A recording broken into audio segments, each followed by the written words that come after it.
On this episode of the Press Rewind Prince Lyrics podcast, one of the Times' signature singles, Gigolos Get Lonely Too, will be discussed.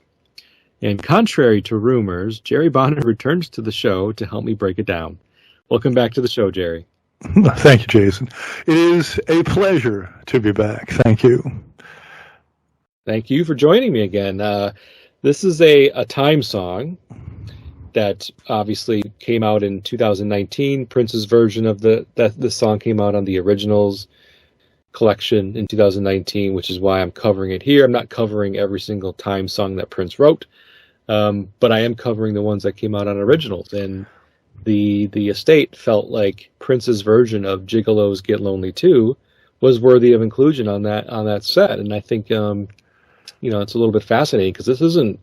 While I said it's one of their signature singles, it isn't one of the singles that charted high, per se, and it certainly wasn't a crossover hit like Jungle Love. So, for me, it was one of those songs that I didn't really know in real time, because, no pun intended, because I wasn't really checking out the Times music back in 1982, 83, 84, except for stuff that was related to Purple Rain, which this was not related to that at all. This was off their second album, What Time Is It? So, Jerry, you had volunteered to come on the show for this episode. Do you have any particular affinity for this song? Any connection you want to share? Yeah, most definitely. Growing up, I had a friend that lived right down the street. His mother, and we grew up, it was a very, Irish Catholic, well, not Irish, but Catholic kind of neighborhood, very white. But his mother worked with a lot of African American people and women. I believe it or not, at the Philadelphia IRS branch, which was maybe about 10, 15 minutes where I grew up. And she always had the latest, R&B soul type music. It wasn't really even called like R&B so much. They always called it more soul records. I guess maybe that was more of a Philly thing, or at least where we were. So I got to hear, going to their house, like Teddy Pendergrass and people like that, Barry White, before anybody but at least say white people, Caucasian people kind of knew what that was. So there and up, I didn't click with me until I got the Originals album and heard When Gigolos Get Lonely Too again. That I had heard that song way back then in whatever it was, 82, 83, on a Time record. Because I remember her playing it, over and over, and, kind of digging it and thinking, oh, this is, pretty cool. And they were the most Irish people on the planet. Their last name was Murphy. So it was like, hey, Mrs. Murphy, what's this song? What's a gigolo? And, so hearing that on the Originals album, was just this real surreal kind of experience that took me back to, say, 1983, Northeast Philadelphia, and listening to and hearing the song while I'm up in my, friend's room, and this is an interesting song, and why is this guy lonely, and what's his problem? He seems to have money, but he doesn't have love, so I guess that's an issue. And and then revisiting that through a Prince lens in 2019 was it just kind of was one of those deja vu almost kind of moments, where it's something just hits you out of nowhere, and it's wow, okay, here we are. So, yeah. Okay, that is interesting, because and your timeline totally matches, obviously, the release of this single. So the song was, like I mentioned, was on What Time Is It?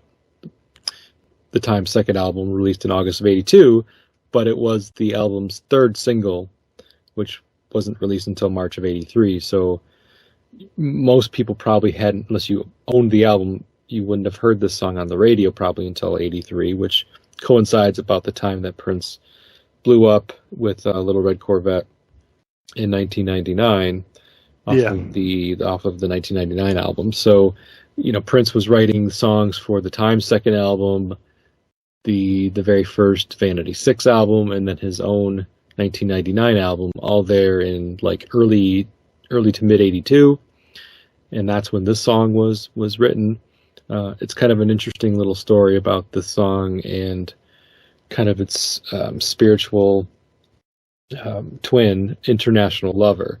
So we got to hear Prince's version of International Lover.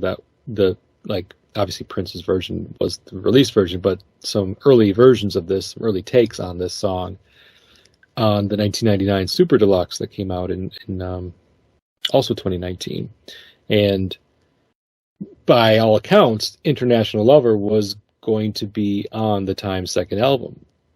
And he was kind of performing that in the Jamie Starr voice, which also can be looked at as a guide in some way for Morris Day's voice. Right. But he decided he wanted to keep that song, and so he gave, then the Time needed a ballad for the second album, so he gave him Gigolos Get Lonely Too. And that's how this came to be, a Time song sung by Morris Day. So the basic tracking of this song took place in January of '82 at Sunset Sound Studios in Hollywood. And as we mentioned many times, you can hear Prince's version on Originals and the Times version on What Time Is It from '82. The musicians on the track are the same, whether it's Prince's version or the Times version. You've got, the only difference is the vocals. So on the Times version, of course, it's Morris Day on vocals, but he also plays drums on the song. Jesse Johnson performs guitar, and Prince does everything else. And that's pretty much the same as the Prince version. The only difference is we've got Prince on vocals instead of Morris, but Morris is still playing drums on Prince's version. Jesse's still playing guitar on Prince's version. Prince has got vocals and then all other instrumental duties. So just a little background on the song itself.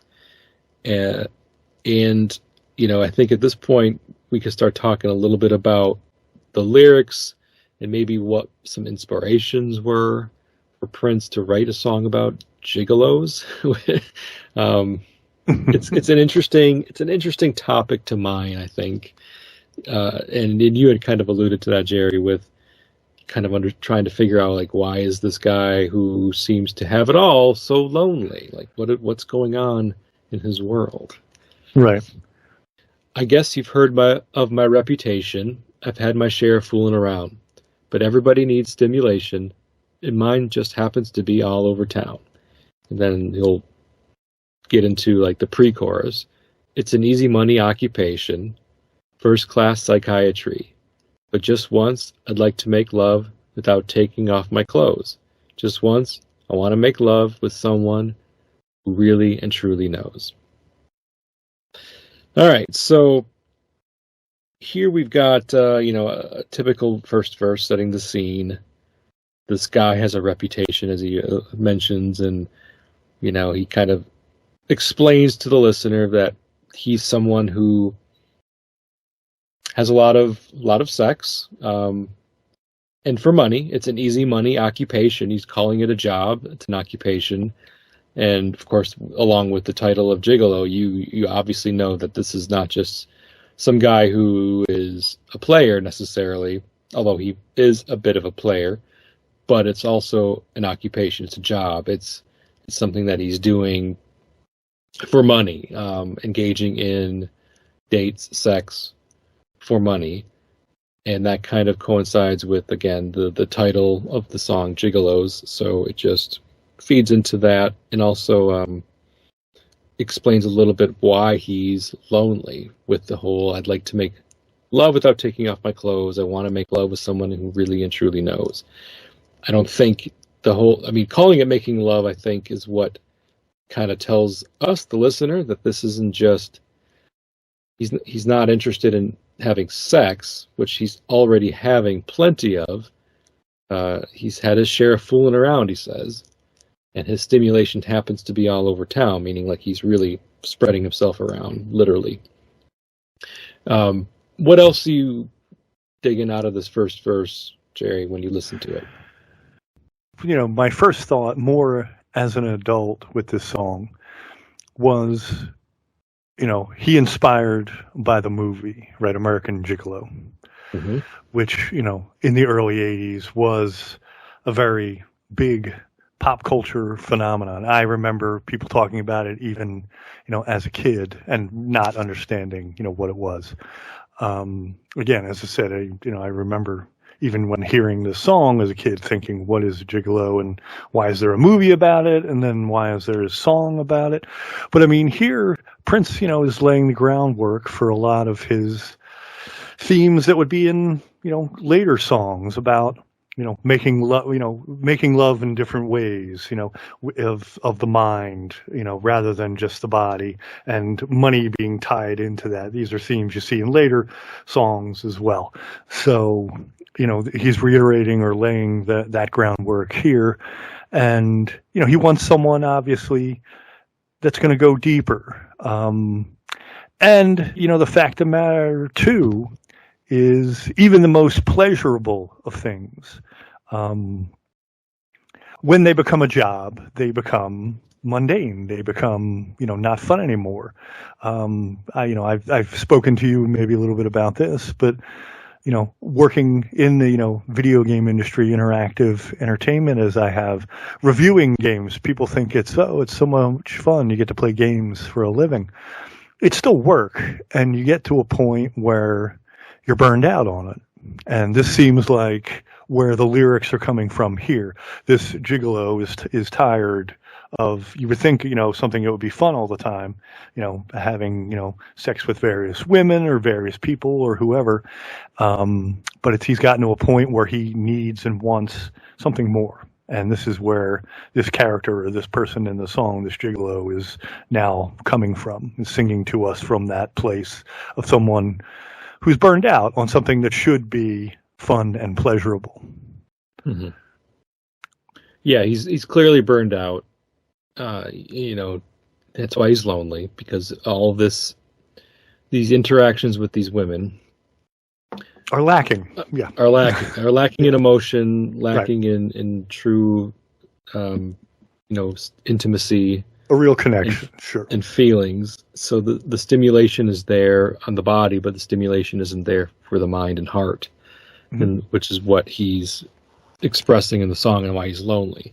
One thing I want to clarify a little bit, or even just talk briefly about, is the terminology. So gigolo, when I think of gigolo, or at least when I don't think of the word that often, except for when this song comes up on my playlist. Yeah. It's not a word that's used that often, because the idea of a man, because it is very male specific. There are no women gigolos. The women version of this would be like an escort, right? Yeah, or I guess even a prostitute, which I don't think necessarily. I mean, it's hard. It's touchy. I don't know if there's a fine line between what a gigolo is, I think, and then what a prostitute is, because prostitute can be a male prostitute. That's a thing. But right. There's male gigolos, and there isn't women gigolos. They have a different word for that. And now, when I think of gigolo for men, I think of maybe not just the sex part, which is clearly an aspect of being a gigolo, is you must or likely are going to engage in intercourse with the women who are paying you to do so, but it could also be kind of looked at as a way to just keep being a kept man, like kept with gifts, kept, give him a car, give him free housing, give him clothes, give him things to supplement his lifestyle, especially if these women are well off. The expectation is that the men that they're taking with them on vacations or trips or to, some sort of event, the arm candy also has to look the part. They have to fit in with that lifestyle.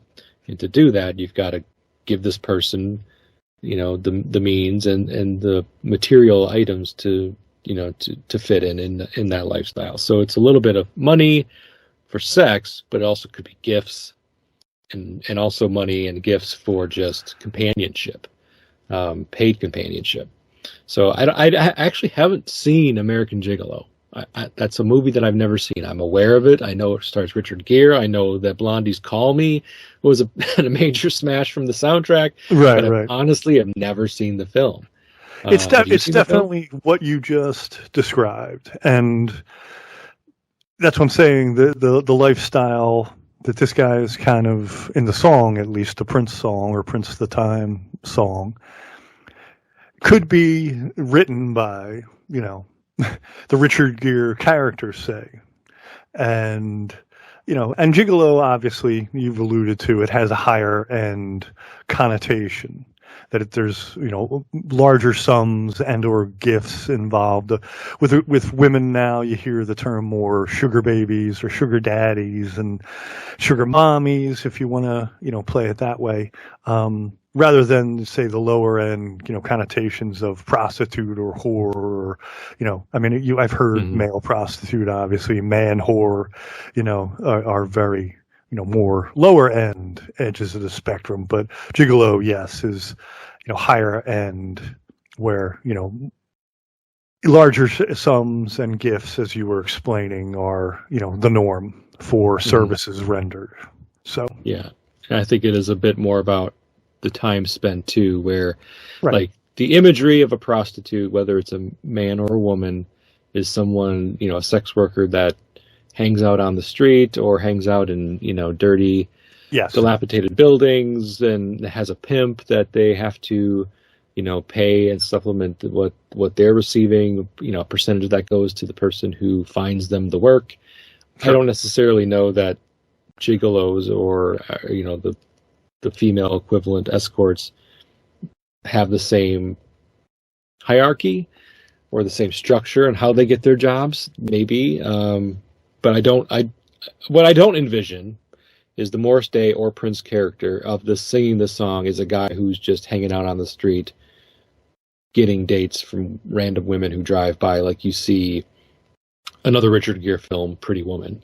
Like how Julia Roberts was picked up by Richard Gere's character. Yeah, she's a common quote-unquote streetwalker, right? Yes, and that is not what this gigolo is in my mind, or I think as it was designed to be envisioned by the writer Prince. So just to clarify.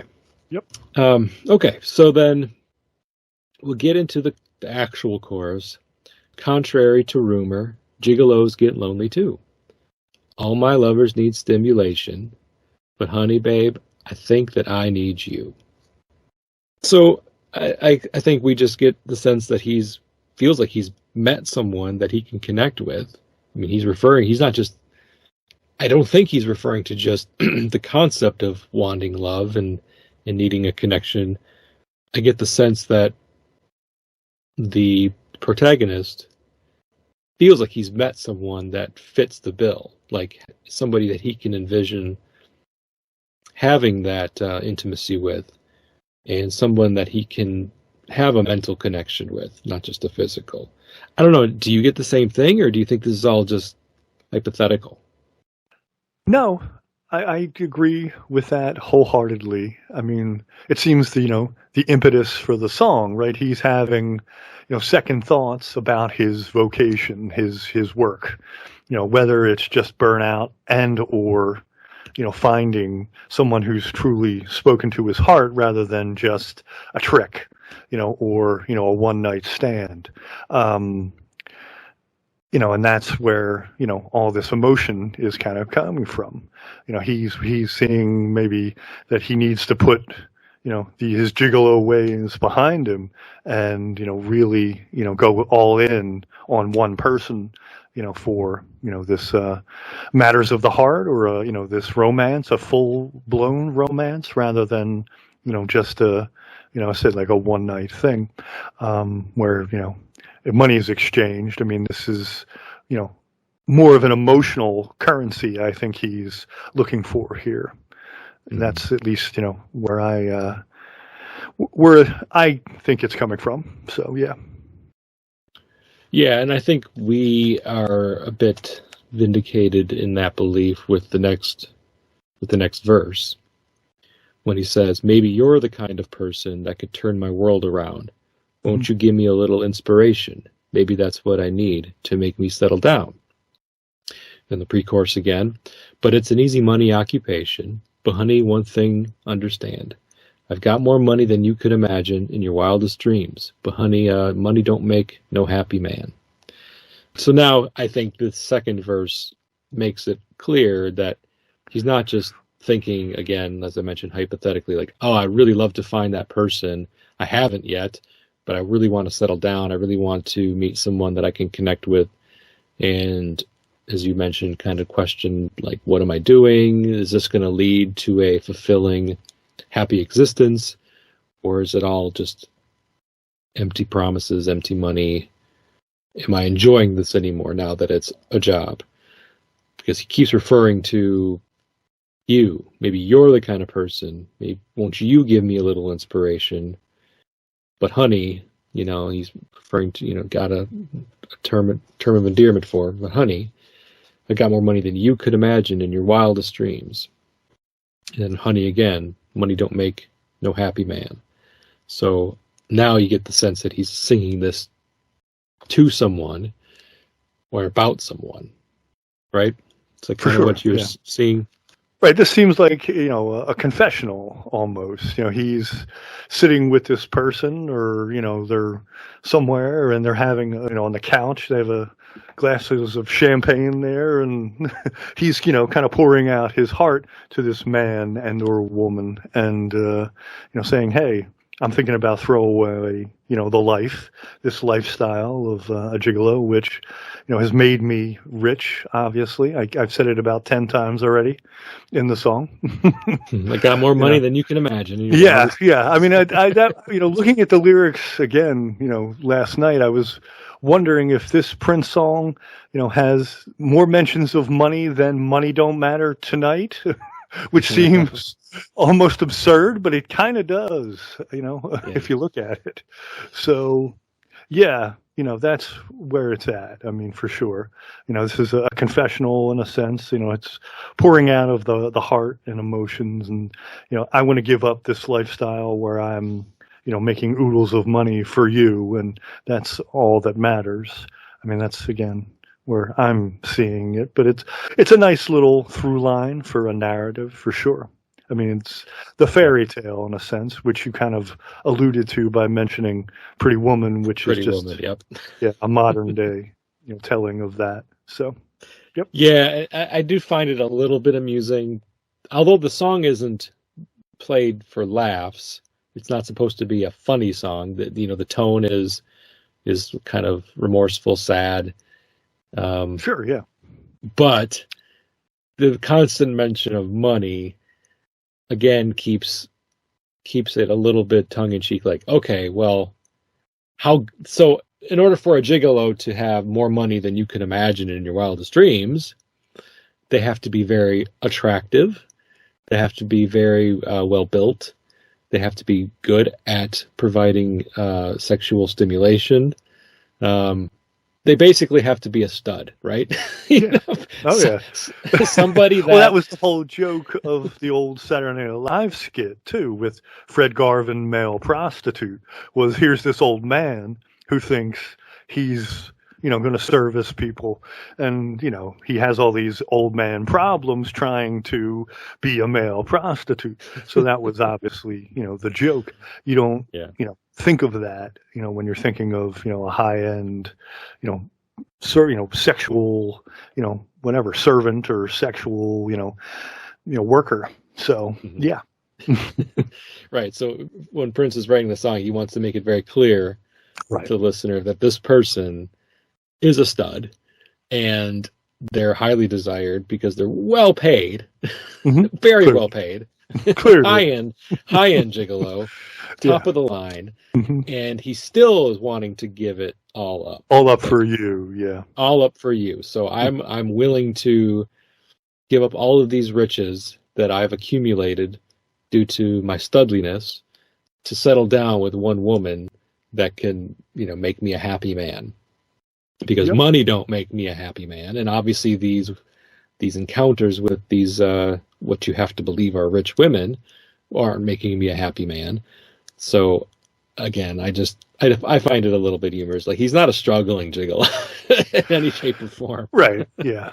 Yeah. Doing very well for himself. Is this the genesis, you think, of the whole, larger than life Morris persona that you see in the films? I mean, he is living that life. I mean, at least, the way he, talks about it, and obviously in successive albums and again, the movie, is this where that's birthed in a sense? I mean, from everything I've always read, and I'm sure you and people listening to this podcast, that's, just an exaggeration of how Morris truly is. What you see in Purple Rain and obviously, everything after that, but is this really the kernel of it where, he starts that, gigolo persona where he's telling you about, his place in, Jungle Love, he's going to take you back to, with, he's got his brass waterbed and all that, So is this where that starts? That's my question, do you think?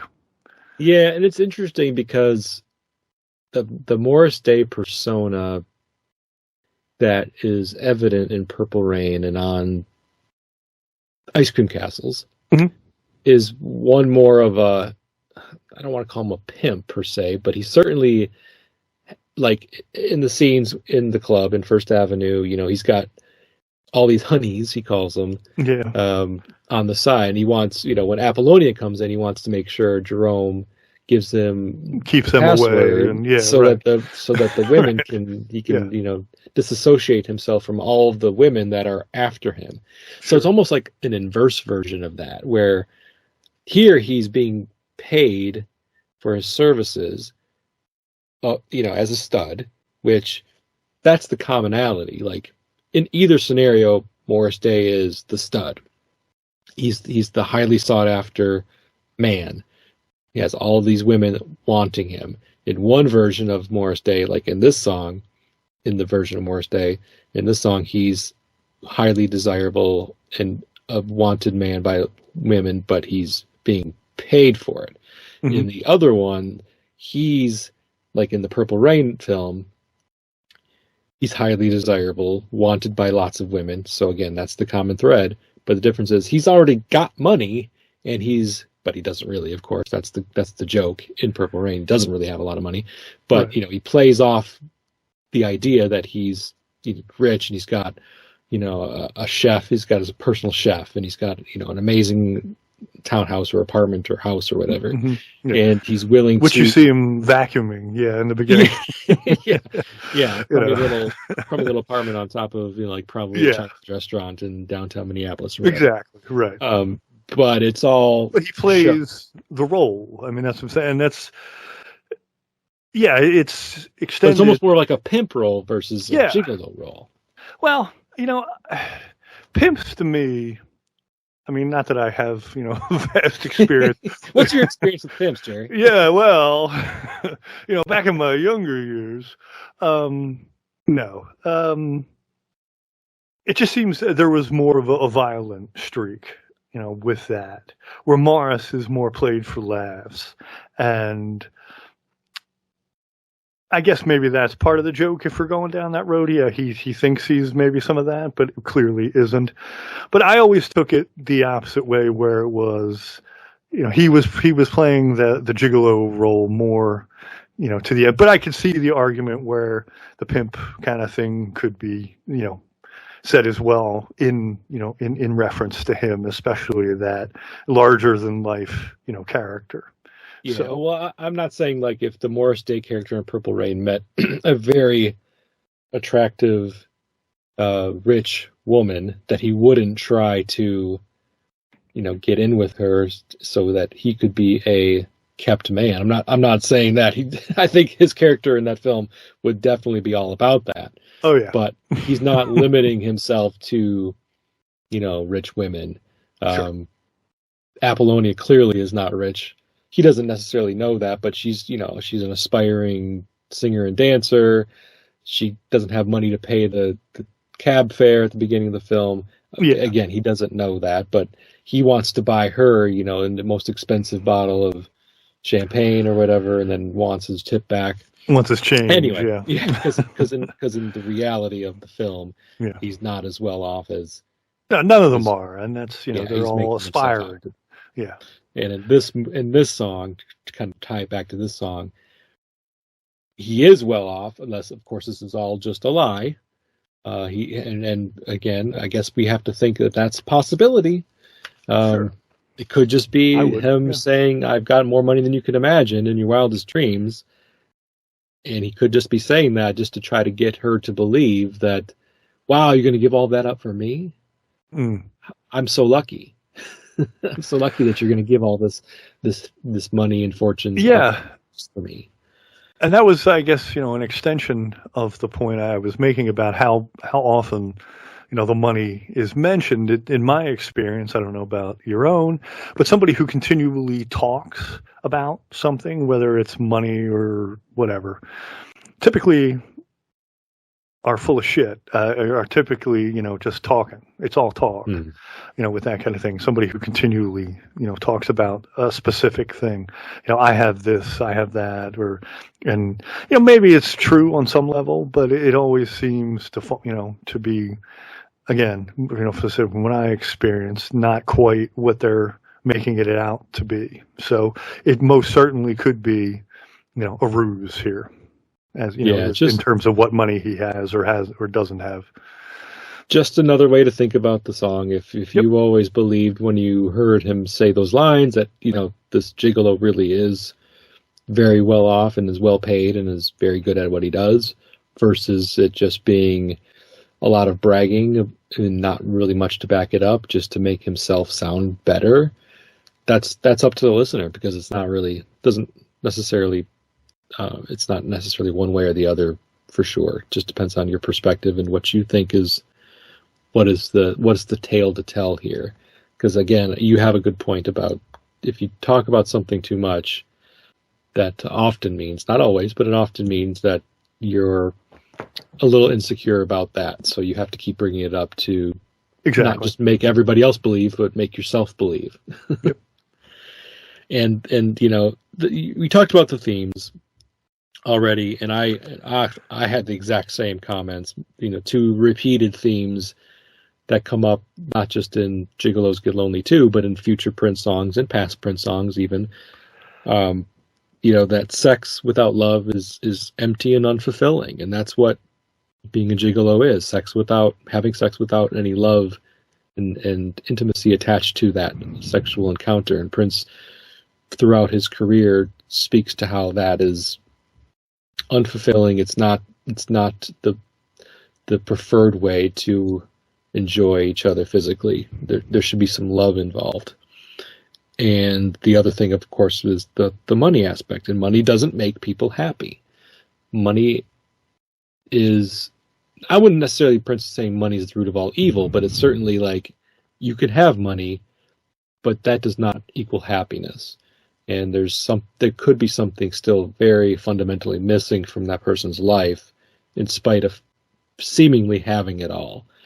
And in 1982, Prince had some money, not as much money as he would have soon after Purple Rain, but he was doing okay for himself, and certainly better than he was doing 3-4 years prior. So maybe he's starting to feel a little bit of that when he's writing these songs. Like, okay, well, I'm starting to make a little money now. These tours, the Controversy tour did well. I'm opening up for Rick James. I've got my own thing. I've got a couple albums under my belt, some hits on certain niche charts. Is this making me happy? I don't know. I don't necessarily feel so amazing, even though I've got money now. Does it afford me different opportunities? Absolutely. So who knows if there's a little bit of autobiography going on here as well. Just a speculation. I would think so. I mean, I think, as a writer, I know that a lot of, good ideas or, some of the best ideas come from, your own life or true life, and then you can maybe put different twists on them. But the genesis or the kernel of the idea, a lot of times is something in your own mind or in your own life. That's. I mean, I taught writing for quite a while, creative writing. One of the things I always drove home was write what you know.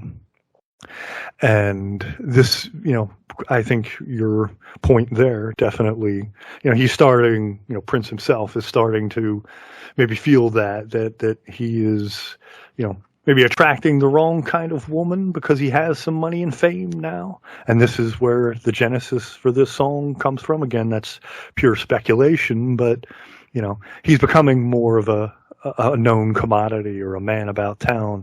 So he's maybe finding these, women who were just interested in that and not, true love, shall we say. Mm-hmm. Exactly. Okay, well, after that verse, then we get the chorus again. It's the same. Contrary to rumor, gigolos get lonely too. Yes, they do. All my lovers need stimulation, but honey babe, I think that I need you. And then he repeats a few lines from the first verse. Just once I want to love without taking off my clothes. Just once I want to love with someone who really knows. And then he adds a couple different lyrics here. I got more money than you could ever see, but money won't make me get off my knees. So, I mean, all I'm thinking here is just, again, constant referring to the money. I got more money than you could ever see, but getting off my knees maybe as I'm begging you to be with me, to stay with me, to love me, and you could pay me, but I'm still going to want to, to have this connection with you, and you can't pay me, I guess is what I'm saying, to not want this. I'm still wanting this connection despite the money. Yeah, it gives, the indication that little breakdown part of the song there, because it changes musically as well. The person singing, the narrator or, whoever protagonist is now, down on their knees, kind of like begging this person to listen to what they're saying, but even, that, I won't get up off my knees just because, I'm gonna, I'm imploring you, to hear me or listen to me or stay with me, however you want to, take it. And, money, doesn't have anything to do with that or shouldn't have anything to do with that. But again, yes, it's brought up very prominently, the whole money aspect of it. I mean, if there was a video for this song, that's the way I would, if I've seen it, Morris down on his knees, kind of, grabbing this person's hands during this part of the song, and, it just makes, even the way the music changes and it dramatic sense that this is what's going on here. It's more of a, a situation where the person is, really, wanting this person to hear what they're saying here beyond everything else. Yep. For sure. Yeah, that's pretty much the gist of the song. There's some repeated lines. Gigolos get lonely too. All my lovers need stimulation. Honey babe, I think that I need you. And just more repeating of the chorus as the song kind of fades out. And so that's Gigolos Get Lonely Too. That's the song in a nutshell. I think we've kind of covered it, I would say. I would think so. It's funny, sitting here while, you were talking a bit, and we were, I guess it doesn't really have a ton to do with the song, but we were talking about the Pimp and Gigolo personas, and then you mentioned Rick James. Now, I would see more Rick James as the Pimp, and Morris is more the gigolo. That's where the line is for me, in a sense. Like, Rick went in a different direction, in a sense. He was a little, if I had to say, okay, he's a pimp, and Morris is gigolo, it's like that's where the distinction is for me. Rick goes over that line for me.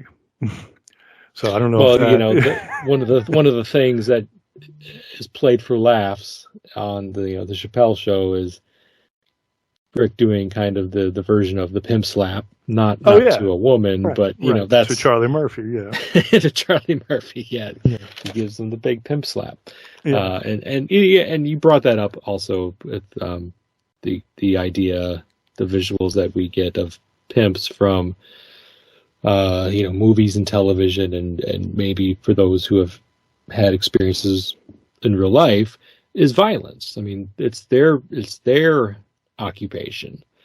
Sure. It's their livelihood, and so they also have to use violence in order to keep their women in line. So that's the idea, at least.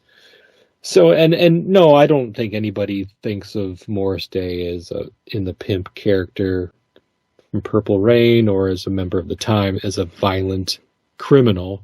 It's just more of an attitude and more of a ladies' man version of that than an actual pimp who has a stable of women that he sells for money and then takes, profit from that, and then has to use violence in order to keep his women in line. That's not what we get, and that's not what is intended, I don't believe, from the writer Prince. Yeah, I don't either, but it's just one of those. That's the dichotomy to me between the two, and it's funny now. Again, another thought, because Morris tells a story, in the